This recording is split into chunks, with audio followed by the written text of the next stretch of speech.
सना securities से रजत शर्मा जी हमारे साथ जुड़े हैं। रजत सर, बहुत बहुत शुक्रिया, थैंक यू वेरी मच समय देने के लिए। जरा अब बताएंगे आपने कौन सा शेयर ढूंढा है, नोटिस किया और उसके पीछे की रीजंस क्या थे? Good morning. तो आज क्योंकि क्रेडिट पॉलिसी भी आ रही है तो दो शेयर मैं आपको बताता हूँ, जिनमें से पहला बैंकिंग सेक्टर का ही शेयर है, बंधन बैंक।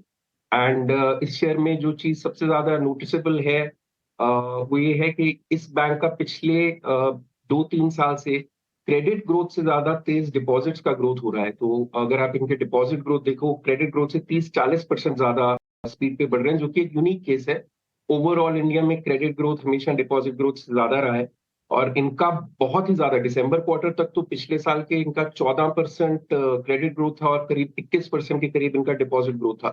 तो आने वाले 2-3 साल में आई थिंक इनको इसका फायदा मिलेगा। इसकी कई वजह रह सकती हैं। इन्होंने काफी मर्जर्स किए, काफी कंपनीज अक्वायर की पीछे, और आई थिंक उस वजह से भी ये चाहते थे कि इनकी किताबों पे पैसा ज्यादा रहे। बट राइट नाउ अगर आप इनकी बुक्स देखो तो द गैप इज ह्यूज, और इसका फायदा इनको मिलेगा आगे आने वाले टाइम में, क्योंकि अपनी लेंडिंग जैसे जैसे बढ़ाएंगे इनके नेट इंटरेस्ट मार्जिन अगले 2-3 साल में काफी काफी तेज बढ़ेंगे।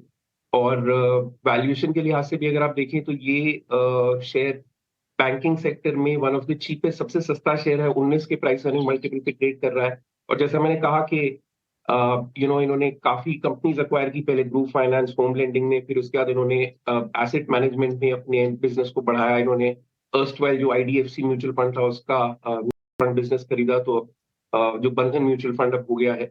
इन सभी चीजों का इनको आने वाले टाइम में फायदा मिलेगा। तो आई थिंक इस प्राइस पे 250-260 रुपए के लिए अगर कोई खरीद के रखना चाहे अगले 3-4 साल के लिए, 5 साल के लिए, तो I think Bandhan Bank is one very good long term pick. And I think मुझे लगता है, जैसा मैंने कहा, क्वार्टर ऑन क्वार्टर आप देखेंगे कि इनका प्रॉफिटेबिलिटी काफी तेज बढ़ेगा। दूसरा जो मैंने स्टॉक, मैं आपको एक डिस्क्लेमर दे दूं, बंधन बैंक हमारी बुक्स में है, हमने अपने क्लाइंट्स को रेकमेंड किया है, हमारे सारे पोर्टफोलियोज में है। दूसरा जो स्टॉक है इस पे हमने कवरेज इनिशिएट किया है, लेकिन हमने इसको अभी खरीदा नहीं है, वो है पनेशिया बायोटेक। ये कंपनी वैक्सीन बनाती है, और वो जो दवाइयां होती हैं जो हम सबको बचपन में टीके लगे, डिप्थीरिया, टेटनस, हेपेटाइटिस बी का। तो इन्होंने कोविड के टाइम पे अपना सारा लोन खत्म किया, बिजनेस की स्ट्रैटेजी को चेंज किया। इन्होंने low cost countries which is India and Nepal, जहां पोलियो इम्यूनाइजेशन में थे, उन बिजनेसेस को बंद करके अब इनका ज्यादा रेवेन्यू डेवलपिंग कंट्रीज से आता है, मेनली अफ्रीका, जहां 30 देशों में इनका पोलियो वैक्सीनेशन पेटेंटेड है। इनके बड़े क्लाइंट्स में UNICEF, Government of India and PAHO which is Pan American Health Organization, वो है। इनको भी 1080 करोड़ का ऑर्डर भी मिला है वहां यूनिसेफ से अफ्रीका में वैक्सीनेशन के लिए।